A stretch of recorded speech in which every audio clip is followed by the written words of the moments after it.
जी, आज हमारा चैप्टर 16 का लेक्चर नंबर 2 है और आज के लेक्चर में हमने फेज के बारे में पढ़ना है।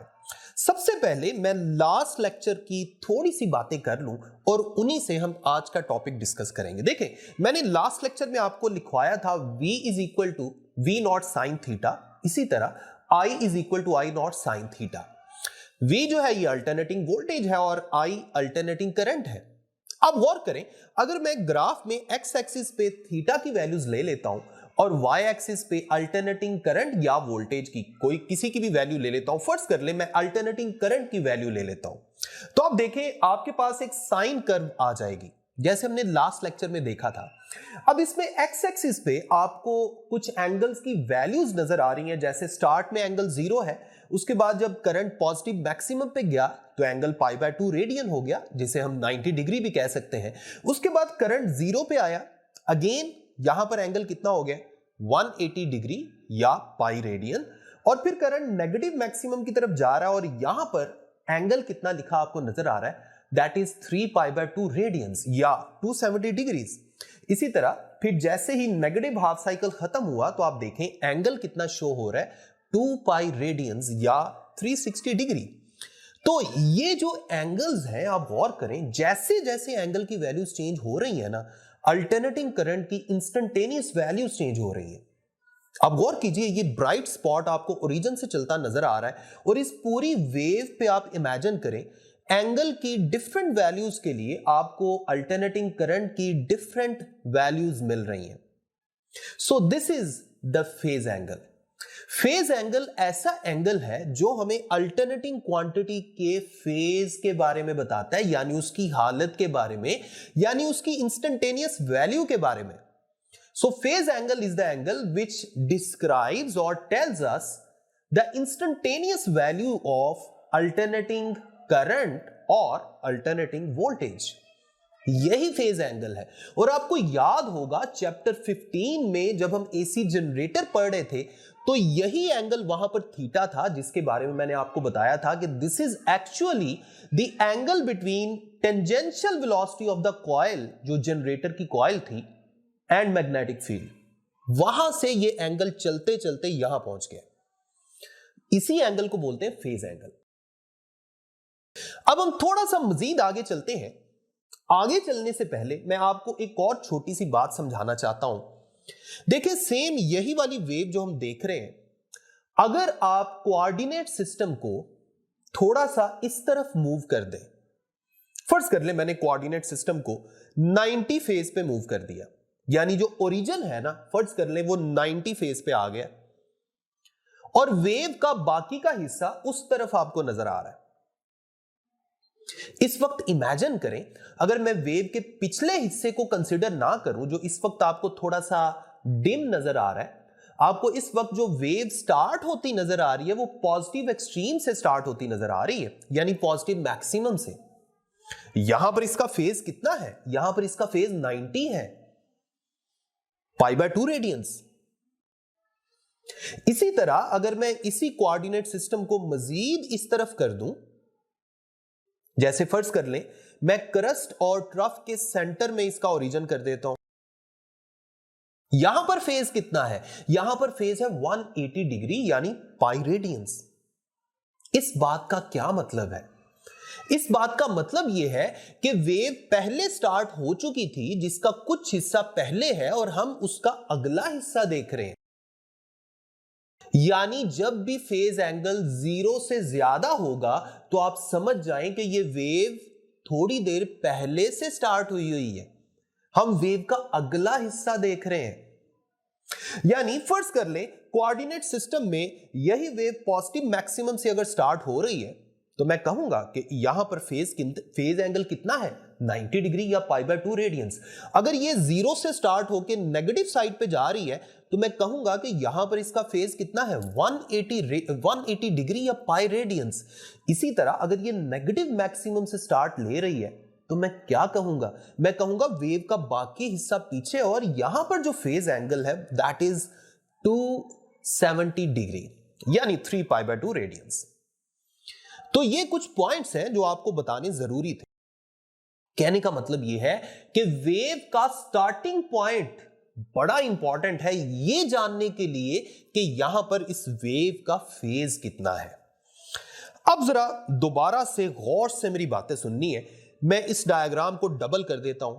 जो शुरू में आपको साइन वेव नजर आ रही थी ना, जो ओरिजिन से स्टार्ट होके इस तरह जा रही थी, अब उसमें हम करंट और एंगल थीटा की वैल्यूज जो है जो हमने लिखी थी, उसमें से करंट को खत्म कर देते हैं, सिर्फ एंगल थीटा आपको नजर आ रहा है एक्स एक्सिस पे। यानी अब मैं जो ग्राफ है ना, ये थोड़ा सा जनरल बना रहा हूं, इसमें करंट या वोल्टेज की स्पेसिफिकेशन नहीं है, जनरल साइन कर्व है। इस वक्त आपको दो साइन कर्व्स नजर आ रही हैं, एक ऊपर वाली और एक नीचे वाली, और इस वक्त इन दोनों की शक्ल एक जैसी है। गौर से मेरी बातें सुननी है आपने। ऊपर वाली जो साइन कर्व है, इसको मैं कर्व या वेव 1 का नाम दे देता हूं, और नीचे वाली साइन कर्व यानी वेव, इसको मैं वेव 2 का नाम दे देता हूं। इस वक्त आप देखें, दोनों वेव्स में जो फेज एंगल हमें नजर आ रहे हैं वो बिल्कुल वैसे ही हैं जैसे पहले थे। 0 पॉजिटिव मैक्सिमम पे π/2 रेडियन, 0 पे 180 डिग्री यानी पाई रेडियन, उसके बाद नेगेटिव मैक्सिमम पे 3 π/2 रेडियंस, और अगेन जब साइकिल खत्म हो रहा है वहां पे 2 पाई रेडियन। दोनों के फेज एंगल बिल्कुल एक जैसे हैं। अब मैं ऐसा करता हूं, जो वेव 2 आपको नजर आ रही है ना, अगर मैं इस वेव को इसी हालत में ऊपर वाली वेव के साथ मिला दूं, तो आप गौर करें, नीचे वाली वेव ऊपर वाली वेव के बिल्कुल ऊपर ओवरलैप कर गई है, और आपको ऐसा ही लग रहा है कि ये एक ही वेव थी, हालांकि ये दो डिफरेंट वेव्स को हमने मिलाया है। अब चूंकि ये दोनों वेव्स इकट्ठा 0 से स्टार्ट हो रही हैं, इकट्ठा ऊपर जा रही हैं, इकट्ठा फिर 0 पे आ रही हैं, इकट्ठा नेगेटिव मैक्सिमम पे जा रही हैं, फिर इकट्ठा 0 पे आ रही हैं, तो हम कह सकते हैं कि इनके फेजेस में कोई डिफरेंस नहीं है। इनका फेज इकट्ठा 0 पे आता है, इकट्ठा इनका फेज π/2 रेडियन होता है, इकट्ठा पाई रेडियन होता है, इकट्ठा 3 π/2 रेडियन होता है, अप टू सो ऑन। हम कह सकते हैं इन दोनों के दरमियान फेज का डिफरेंस 0 है। अब मैं दोबारा इस सेकंड वेव को नीचे कर देता हूं। वेव 1 और वेव 2, ये दोनों वेव्स हम देख रहे हैं। अब करना यह है, नीचे वाली वेव का जो कोऑर्डिनेट सिस्टम है ना, ये जो आपको एक्स और वाई एक्सिस के अलोंग जो दो लाइंस नजर आ रही हैं, उनको मैं 90 फेज पे कर देता हूं, π/2 रेडियन पे। यानी ओरिजिन को मैं π/2 रेडियन के ऊपर मैंने कर दिया। अब आप गौर करें, नीचे वाली जो वेव है ना, ये पॉजिटिव मैक्सिमम से स्टार्ट ले रही है। मतलब ये हुआ कि इसका थोड़ा सा हिस्सा कोऑर्डिनेट सिस्टम के उस तरफ है। यानी मैं कह सकता हूं कि जब मैंने इस वेव को देखना शुरू किया, ये वेव इससे थोड़ी देर पहले स्टार्ट हो चुकी थी। इसके क्रस्ट का कुछ हिस्सा मेरी नजरों से ओझल है। अब आप देखें, अगर मैं इस कोऑर्डिनेट सिस्टम को या इस पूरी डायग्राम को ऊपर वाली डायग्राम के साथ मिला देता हूं, अब गौर करें, अब वेव 1 और वेव 2 दोनों आपको डिफरेंट लाइंस में नजर आ रही हैं। वेव 1 के जो फेज एंगल है, ये आपको एक्स एक्सिस से ऊपर लिखे नजर आ रहे हैं, और वेव 2 के जो फेज एंगल्स हैं, ये आपको एक्स एक्सिस से थोड़ा नीचे लिखे नजर आ रहे हैं। आप इन दोनों फेज एंगल्स को कंपेयर कर सकते हैं। वेव 1 कहां से स्टार्ट हो रही है? 0 से स्टार्ट होकर पॉजिटिव साइड पे जा रही है, लेकिन वेव 2 का स्टार्टिंग पॉइंट हमें क्या नजर आ रहा है? Positive maximum. और इस बात का यही मतलब है कि वेव 2 जब हमने देखनी शुरू की, इससे पहले इसका कुछ हिस्सा गुजर चुका है। तो आप समझ सकते हैं कि इस बात का मतलब यह है कि वेव 2 वेव 1 के मुकाबले में थोड़ा पहले आई थी। वेव 2 वेव 1 से थोड़ा आगे है, थोड़ा लीड कर रही है, और यह हमें फेज एंगल की वैल्यूज से भी समझ आ रही है। आप गौर करें, जहां वेव 1 का फेज 0 है, वहां वेव 2 का फेज π/2 है। जहां वेव 1 का फेज π/2 है, वहां वेव 2 का फेज पाई है, यानी π/2 से π/2 ज्यादा। π/2 रेडियन का क्या मतलब होता है? 90 डिग्री। और जहां वेव 1 का फेज पाई है, वहां वेव 2 का फेज 3π/2 है। हम कह सकते हैं कि वेव 2 का फेज वेव 1 के मुकाबले में हर पॉइंट पे कितना ज्यादा है? π/2 ज्यादा है। अगर आप रेडियन की लैंग्वेज में बात करेंगे तो π/2 रेडियन ज्यादा है, और अगर हम डिग्री की लैंग्वेज में बात करें तो हम यह भी कह सकते हैं wave 2 leads the wave 1 by 90 degree. So phase lead और फेज लैग का क्या मतलब है? फेज लीड का क्या मतलब है? फेज का आगे निकल जाना। और फेज लैग का क्या मतलब है? पीछे रह जाना। अब यहां पर देखें, वेव 2 का फेज अगर लीड कर रहा है तो वेव 1 का फेज लैग कर रहा है ना। एक वेव अगर आगे है तो जाहिर बात है दूसरी पीछे है। तो फेज लीड या फेज लैग को हम इस तरह से डिफाइन कर सकते हैं, if the phase of wave 2 is more than the phase of wave 1 at every point throughout the graph, then we can say that wave 2 is leading the wave 1. Similarly, wave 1 is lagging the wave 2 by some phase angle. यह है phase lead और phase lag का concept. अब यहां पर हमने phase lead देखा। कौन लीड कर रहा था? वेव 2 लीड कर रही थी वेव 1 से। और अल्टरनेटिवली अगर मैं उल्टा सोचूं तो मैं ये भी कह सकता हूं वेव 1 वेव 2 से लैग कर रही है। इसी चीज को हम एक नई डायग्राम के साथ भी अंडरस्टैंड कर सकते हैं। देखें, दोबारा से वेव 1 वैसी की वैसी कंसीडर कर लें जैसी पहले थी। अब मैं फेज लैग आपको समझाने लगा हूं, और वेव 2 भी वैसी ही कंसीडर कर ली जैसी शुरू में थी। ओरिजिन से 0 से स्टार्ट ले रही है, पूरा साइकिल कंप्लीट हो रहा है। और इस वक्त अगर इन दोनों को मिला दूं तो ओवरलैप कर रही है और ऐसा लग रहा है कि एक ही वेव है। यानी इस वक्त इनका फेज डिफरेंस कितना है? 0।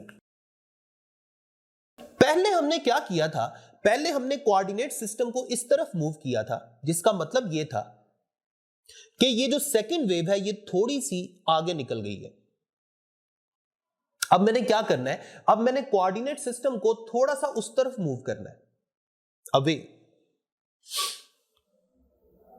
अब ऐसा करें, इस वेव को थोड़ा सा ज्यादा इमेजिन करें और कोऑर्डिनेट सिस्टम को 90 फेज पीछे मूव कर दें।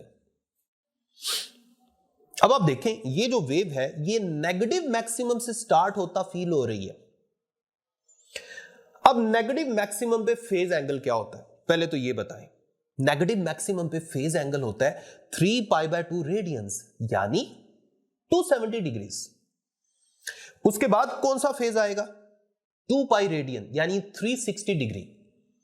अब आप मुझे एक बात बताएं, 360 डिग्री और 0 डिग्री का कोई डिफरेंस है? कोई डिफरेंस नहीं है। 360 डिग्री यानी 2π रेडियन का मतलब है कि साइकिल खत्म हो रहा है, और 0 डिग्री या 0 रेडियन का क्या मतलब है कि साइकिल स्टार्ट हो रहा है। तो मैं इस 360 डिग्री या 2π रेडियन को 0 भी कह सकता हूं। अब 0 के बाद किसकी बारी है? 0 के बाद स्टेप वाइज π/2 ऐड करते जाएं। पहले 0 था, सबसे पहले तो 3π/2 था ना, उसको आप लिख दें। उसके बाद 2π था, 2π की जगह 0 लिख दें क्योंकि एक ही बात है। 0 के बाद 90 डिग्री यानी π/2, फिर π, उसके बाद 3π/2, उसके बाद आगे चलते जाएं। अब आपने इस कोऑर्डिनेट सिस्टम को पूरे ग्राफ समेत ऊपर वाले कोऑर्डिनेट सिस्टम के साथ कोइंसाइड करवा देना है, ओवरलैप करवा देना है। अब देखें, दोनों कोऑर्डिनेट सिस्टम के ओरिजिन मैच कर रहे हैं, लेकिन दोनों की वेव्स बिल्कुल भी ओवरलैप नहीं कर रही। वेव 1 तो वैसी ही है, ओरिजिन से स्टार्ट होके पूरा साइकिल कंप्लीट कर रही है, और वेव 1 के फेजेस जो है वो आपको एक्स एक्सिस से ऊपर लिखे नजर आ रहे हैं। लेकिन वेव 2 के बारे में देखें, वेव 2 जो है वो नेगेटिव मैक्सिमम से स्टार्ट ले रही है। यानी वेव 2 का सबसे पहला फेज एंगल जो आपको नजर आ रहा है वो है 3π/2, और उसके बाद गौर करें वेव 2 का फेज कौन सा है? 0।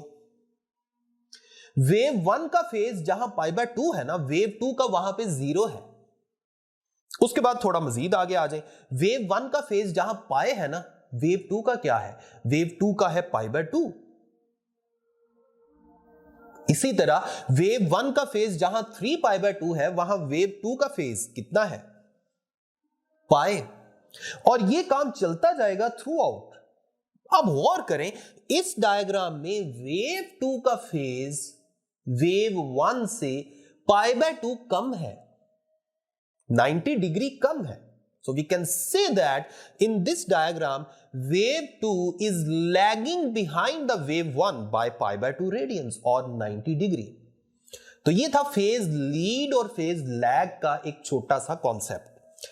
अब गौर करें, इस फेज के कॉन्सेप्ट को समझते हुए हम दो वेव्स के दरमियान फेज का डिफरेंस निकाल सकते हैं। और ये बड़ी इंटरेस्टिंग चीज है, फेज एंगल की इंफॉर्मेशन के बगैर हम अल्टरनेटिंग क्वांटिटीज को बहुत अच्छे से डिस्कस नहीं कर सकते। So you should have a complete command on that.